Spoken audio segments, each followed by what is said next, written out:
Jezebel. Alright, thank you so much, Wow. Angel. The control. Oo. Alam mo yung sounded like Lloyd O'Malley na may pagka-Gary V, na may pagka-EJ. Oh, sinama ako doon. Good luck, Mark Angel, ah. Pero alam mo si, ano, si Mark Galing, Angel, galing, no? kung ako yung mag-judge sa kanya, meron pa siyang ilalabas eh. Di ba niya Oo. tinutunan? Control. Pigil na pigil. You're holding back, my friend. Yung labas mo kasi yan. I've been talking to Marcus and Kung pagka may igagaling ka pa, I mean, ano lang, medyo, siguro, oo. may something na maganda sa kanya, pero hindi ko alam. Hindi, Parang kulang, nakukulangan na.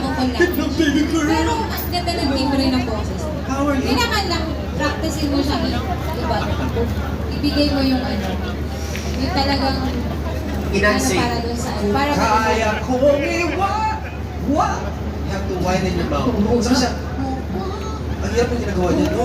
Sabi ko, ba't hindi mo baka bibig niya?